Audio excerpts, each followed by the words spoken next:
Peggy 18.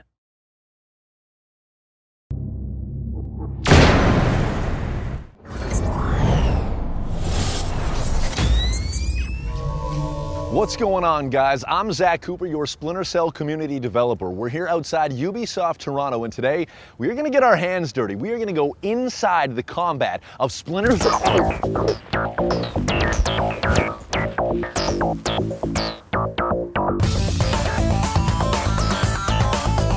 So picking up where we left off, now that I'm fully conscious again. Awesome. You're Kevin Secor. Yes. And you are the stuntman and the combat consultant for Splinter Cell Blacklist. So talk to me about what that means and I guess how you got involved.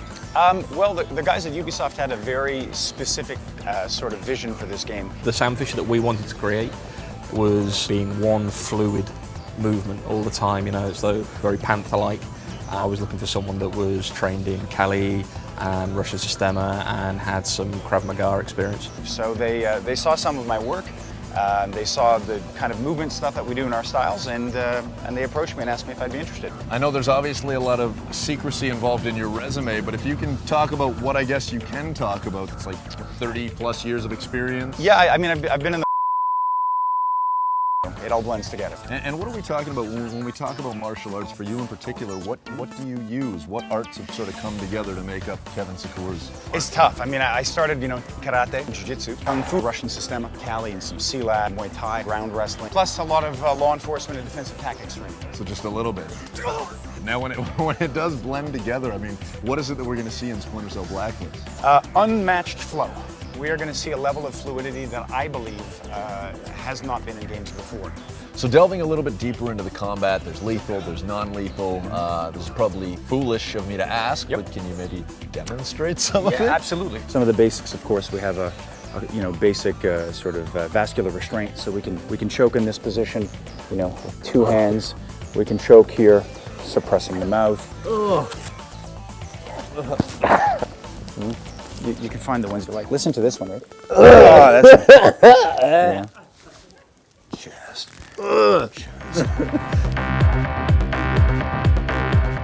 From there, we get obviously into the neck break. So there's different ways of using the hands, using the forearm, even using levers in this way to break. So those are some of the basic lethal.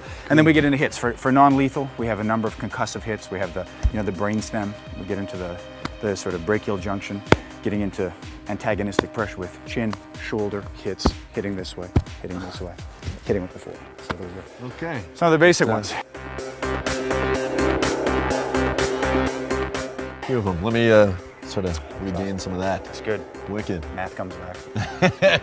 All right, so the knife is obviously back. That's a pretty big deal. Talk to me about the karambit, I guess. Yeah, well, traditionally Sam was using more of a sort of a straight blade style weapon, which was great, but we made the movement towards a karambit. So this is a traditional karambit. It's an Indonesian blade. The distinctions of the karambit, first and foremost, is that it has this ring into which you can insert your first finger. The main reason for that is to facilitate retention.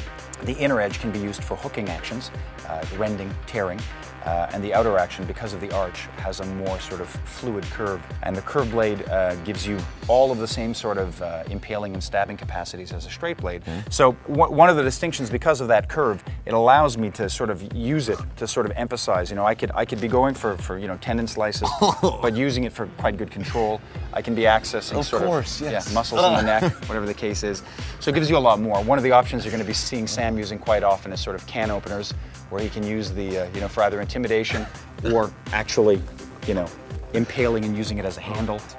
Sam is using a markedly larger than conventional size, but that's still shorter than a lot of traditional battlefield karambits, and he has a serration on the back as well, so it gives you some different options for manipulation. And this one's obviously for the mocap. This is for mocap. That's why we have the mocap markers on it, so that you can see it in operation.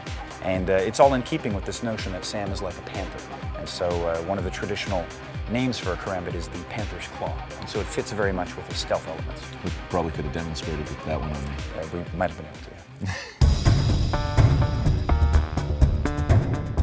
We have Kevin and Eric working together, and it becomes difficult to kind of tell who's doing which movements at times. The first day on set, I remember seeing them walking side by side, and you know, in between takes and everything, they were just training. and it was like we were trying to get them together as much as we possibly could. That ended up helping Eric think almost what would Kevin do, but then they've both started to think together what would Sam do. Eric is an absolute gift to this game. He's a joy. I mean, he's a student. He's passionate. He's open. He's put in so much time in his tactical training and learning the craft. And you know, I'm not a stunt guy. I'm a defensive tactics guy that was brought in. So the first faux pas that I make is I'm big into contact a lot of times. Eric doesn't shy away from it. He goes towards it. There's never been an instance in this game when Eric has done anything other than surprise me with how quickly he's evolving. So he's just, he's embodying, I would say he's channeling his inner Sam Fisher pretty well. I don't want any surprises. I had no idea what I was going to see in Kevin. I was expecting him to be trained. I was expecting him to be controlled. I wasn't expecting him to be as creative. With Kevin, I find that I'll see him do things. That will change maybe my perception of a move that I wanted to do. It'll be using his hand behind him to kind of erase footprints when he's moving stealthily and everything. And there's things like that I really like, that I feel that we could bring to the animation. He brings the action element of Fisher to the game for me. Nice. Good enough? So there it is. Managed to survive the day somehow. We met the man behind the combat of Splinter Cell Blacklist. Thankfully, we'll get to communicate again in the near future. Make sure you let us know what you think on our Facebook page, on our Twitter account, and on the official Ubisoft forums. Until next time. Oh.